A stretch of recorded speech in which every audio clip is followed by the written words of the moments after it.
एक पहाड़ी घाटी के बीचों बीच एक विशाल चट्टानी चोटी खड़ी थी।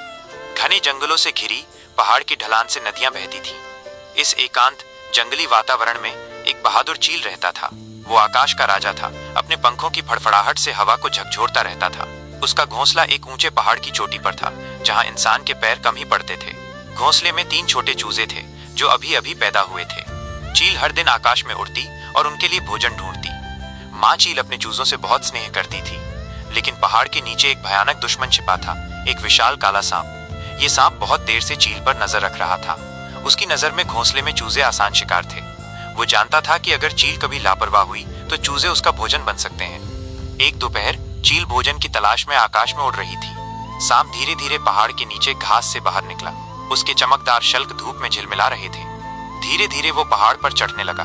उसकी नजर सीधे चील के घोंसले पर थी। उस समय 3 बच्चे चीख रहे थे और अपनी माँ को पुकार रहे थे। उन्हें अंदाजा नहीं था कि खतरा बस आगे ही है। चील ने अचानक आसमान से नीचे देखा और एक भयानक दृश्य देखा। काला सांप घोंसले की ओर रेंग रहा था। पल भर में चील के पंखों में आग भड़क उठी। उसे समझ आ गया कि ये सिर्फ अपनी जान की ही नहीं, बल्कि अपने बच्चों की रक्षा की भी लड़ाई है। आसमान कांप उठा और चील नीचे कूद पड़ी। उसकी चोंच तेज थी, पंजे तेज थे। सांप ने भी अपना फन उठाया और फुफकार से उसे डराने लगा। पहाड़ के किनारे पर एक भयानक लड़ाई शुरू हो गई। चील ने पहले हमला किया। वो तेजी से नीचे आया और सांप के शरीर पर अपने पंजे रख दिए। सांप ने तुरंत अपना शरीर मोड़ा और चील को पकड़ने की कोशिश की। पल भर में उसके मोटे शरीर ने चील के एक पैर को जकड़ लिया। चील ने अपने पंख फड़फड़ाने शुरू कर दिए, लेकिन सांप ने उसे कसकर पकड़ रखा था। चूजे घोंसले से डर के मारे चीख रहे थे। चील जानता था कि अगर उसने हार मान ली तो चूजों की जान नहीं बच पाएगी, इसलिए वो और भी ज्यादा गुस्से में आ गया। वो आसमान में उछला और फिर नीचे आकर सांप के सिर पर अपनी चोंच से वार किया। सांप ने फुफकारते हुए अपने जहरीले नुकीले दांतों का इस्तेमाल करने की कोशिश की, लेकिन चील ने वार से बचने के लिए अपने पंख फैला लिए। पल भर में लड़ाई पहाड़ की सीमा से आगे आसमान में पहुंच गई।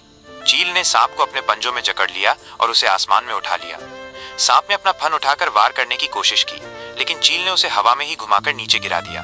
सांप का शरीर उस भीषण वार से फट गया, लेकिन उसने फिर भी हार नहीं मानी। वो फिर से उछला और चील के पैर को काटने की कोशिश की। इस बार चील ने और भी तेजी से वार किया। अपनी तीखी चोंच से वो सांप के सिर पर एक के बाद एक वार करने लगा। इस लड़ाई की आवाज पहाड़ों में गूंज रही थी। सांप की आंखों में कमजोरी दिखाई देने लगी। धीरे धीरे उसकी ताकत कम होती गई। आखिरकार थका हुआ और घायल सांप पहाड़ से लुढ़क गया। उसका काला शरीर घास में गायब हो गया। चील जीत की उड़ान भर रही थी। उसके पंख सूरज की रोशनी में चमक रहे थे। फिर वो अपने घर की ओर नीचे उतरी। चूजे खुशी से चहचहा रहे थे। चील ने उन्हें अपने पंखों में समेट लिया, मानो कह रही हो, मैं हमेशा तुम्हारी रक्षा करूंगा। पहाड़ों पर शांति छा गई। डूबते सूरज की रोशनी में पहाड़ सुनहरे हो गए।